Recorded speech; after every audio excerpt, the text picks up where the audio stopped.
Tayo, mga parallel groups, ilan? Pila to kabuok? 600 parallel groups. Anong sinabi ng Vice Presidente? Siya ay tatakbong presidente, kumilos na tayong lahat. Gandang hapon sa inyong lahat. Former Speaker Bebot Alvarez, Senator Bongo, Senator Padilla, Mike Defensor, Chairman Alcusi, Congressman Leandro Leviste, Attorney Jimmy Bondoc, Attorney Vic Rodriguez, Attorney J.B. Hinlo, Attorney Topacio, Philip Salvador, Idol, and my idol, Harold Respiso. Attorney Lambino, General Esperon, good to see you, sir. And yung mga hindi ko nabanggit, sa susunod na pagkikita natin. Baka nagtataka kayo, tumahimik ako eh. Tumahimik ako pagkatapos ng midterm elections. Kasi, wala, talo si Marcos sa Davao eh. Nagpahinga lang ako. Kailangan ko magpahinga kasi 2 taon kaming binanatan doon sa Davao. Yung ginawa ni Bangag, alam nyo na yung ayuda, yun naman yung paraan nila. That was a form of indirect vote buying prior to the campaign period. Yun talaga yun. Yung ginamit niya, so sinabi ko naman sa mga taga Davao, tanggapin nyo lang. Total, buwis nyo man yan. Yung nagsikap dyan, para may pera yung gobyerno, pera nyo rin yung kinukuha nyo. Hindi yan galing sa kanya. Pero yung mga taga Davao matatalino na, they are intelligent voters. Akala kasi, yung claim ng mga kalaban, na kami mga Duterte daw, mga authoritarian, yun, mamatay tao, kaya takot lahat. 2 million, matatakot namin yun. Di bukas patay na kami kung takutin namin yung 2 million na yan. It is a very highly democratic city, actually. Pagka pumunta kayo, that is why, awa ng Diyos, pasalamat ako, sa Davao ako naging mayor kasi ang mga tao dyan, alam nila anong gagawin nila at mahal nila yung lugar nila. Kaya kahit pinahihirapan kami, okay lang man, politika. Tapos, Marcos lang. Alam naman natin sa tatay pa lang yan, kawatan.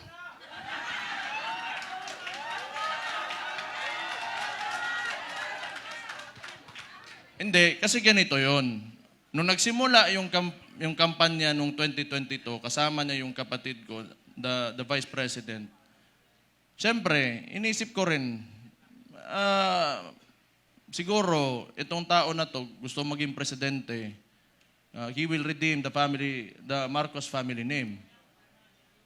So, hindi ko naman talaga inisip na may ganun din pala kagago yung tao na yan. Kung siguro nasa isip niya, kung sira na yung pangalan namin, sirain ko na lang lalo. Wala naman akong political lang to. Kung bahala sila, magalit sila sa akin. Si Auntie Claire, tanawa. Pagkatapos ito, Auntie Claire, si Mayor, basta, lo ni mbuanga ka. Oh. Nagpahinga lang ako. Kasi before the midterm elections, kami doon sa Davao, lagi kami nagmo-mobilize. Kasi nung sinimulan nila yung People's Initiative, papipirmahan nila yung mga papel. Siguro, I do not know. Pero definitely, sa ugali ng mga nangyan, wag na natin yung buong administrasyon niya. Kasi siya naman yung nasa taas ng chain of command, yung presidente. Definitely, ang suspicion namin, it was for term extension. At that early, 1 year or 2 years pa lang, hindi pa nagdadalawang taon yung termino niya, may pa-people's parang plebiscite yan noon na nag-gather lang ng mga tao, pinataas yung kamay, o sige, maging diktador na tayo, maging authoritarian regime tayo for 27 years. So that was the attempt of this guy, bangag nga na dias Malacanang karon. Kita niyo yung nasa UN siya, sipon. May ChatGPT na ngayon. Hindi ko naman sinasabi kasi makukulong ako, tapos kakasuhan ako. Pero tingnan na lang, what are the causes of cocaine? Tingnan yung ChatGPT. How it will affect your nasal cavity. May cellphone na kayo lahat. Wala. Swindler. He is a swindler. Yung ginawa sa atin, kaya nga naniniwala tayo, kasi akala natin itutuloy niya. Ganito lang naman tayo, kaya nandito tayo lahat ngayon. Kayo. Marami tayong parallel groups. Nilapitan ako ni Sir Mike Defensor, pati ni Speaker Bebot. Na nakita ko sila pagdating nila doon sa bahay ko, patay problema na po ni. Nagpahinga lang ako kasi grabe yung Pero ang akala nila, tumigil na tayo. Hindi pa tayo tumigil.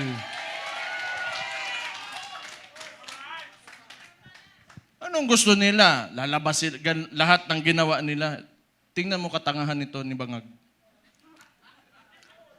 Siya nagbukas ng usapin ng flood control na may mga ghost project. Kaya ako tumahimik talaga. Kasi hinayaan ko na mag-self-destruct yung gago na yan. Kasi alam ko sasabog sa mukha niya yan. Because unang-una sa lahat, pag ikaw eksekutibo, you cannot point at someone else for the mistakes of your administration. Responsibilidad mo yan, ibig sabihin, either hindi ka nag-iisip o kulang ka sa pag-iisip o hindi mo talaga gusto yung trabaho mo. O kita mo ngayon, nag-backfire sa kanya, and they attempted to, lagi nilang ililiko doon. Pinakita naman namin lahat. Sa Davao, walang ghost project, may resibo kami lahat doon.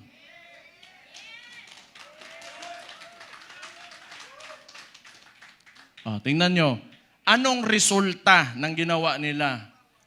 Kasi tinawag na natin yan, yung 2024 is the most corrupt budget or the 2025, yung sinabi ni Sid Ungab nung panahon. Hindi, lahat yan kasi siya yung nakaupo eh. The most corrupt. Bakit di sila makakilos ngayon na tumaas yung presyo ng langis? Walang pera. Bakit di nila kayang babaan yung VAT, yung panawagan ni Leandro Libiste? Di nila kaya kasi wala nang silang nanakawin pa.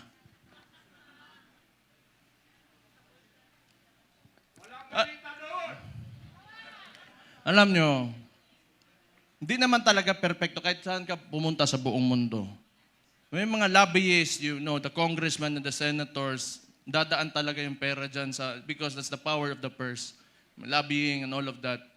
Pero the estimated loss to corruption, umaabot na sa trillion. It doesn't make sense anymore. Saan mo pa gagastusin yung pera na yan kung nasa bulsa mo yan? For what? Magkano ba gusto mong, yung kanin mo, gusto mo tag 200 pesos per kilo? Gusto mo yung pinakamasarap na pagkain, pinakamasarap na steak? Ano ba gusto mo sa buhay mo? Anyang mga yan, mayayaman na yan. Hindi pa sila nakukontento.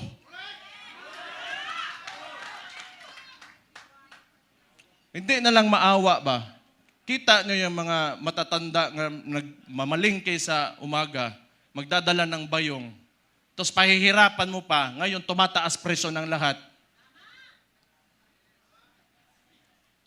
Hindi siya nakatingin sa pangkaraniwang Pilipino, ano ang buhay ng Pilipino. Tapos, itong gago na to, patay na buguan eh. Gusto ko man yan, pag inita nila ako. Para ano naman, nagpahinga lang ako. Balik na naman tayo, patay na naman sila sa atin.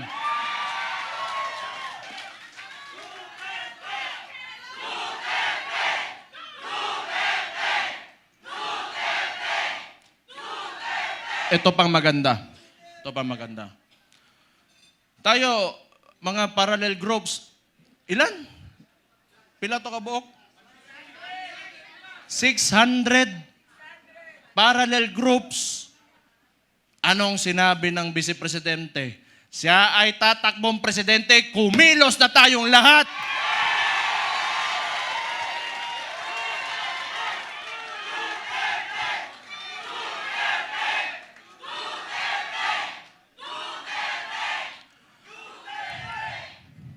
Ang gusto ng, eto ano ko lang, tingin ko lang naman ito kasi hindi ko rin naman talaga mahulaan kung ano nasa isip ng kapatid ko.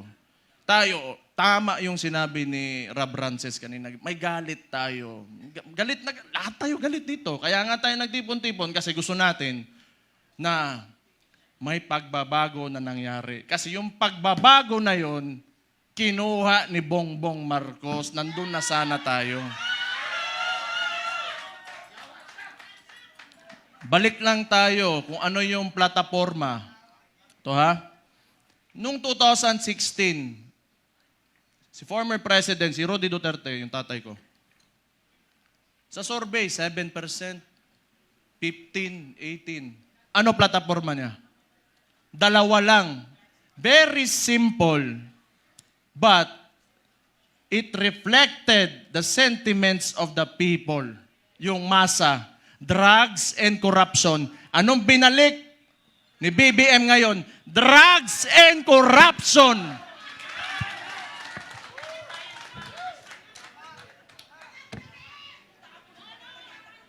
Sabi ng kapatid niya, hindi ako yun ha. O safe na ba ako, attorney? Sabi ng kapatid niya hindi ako nagsabi nun di ba?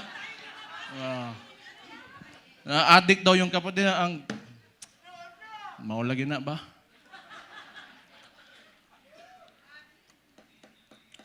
Hindi, tama naman yun. Kailangan optimistic tayo. Kailangan well-organized tayo, andito tayo lahat.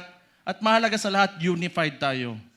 Yung may mga differences tayo kasi lahat tayo mayayabang may mga ugali yung mga DDS Di ba? Kalimutan muna natin yun. Kung tanawa, hambugiro, yung mga buang.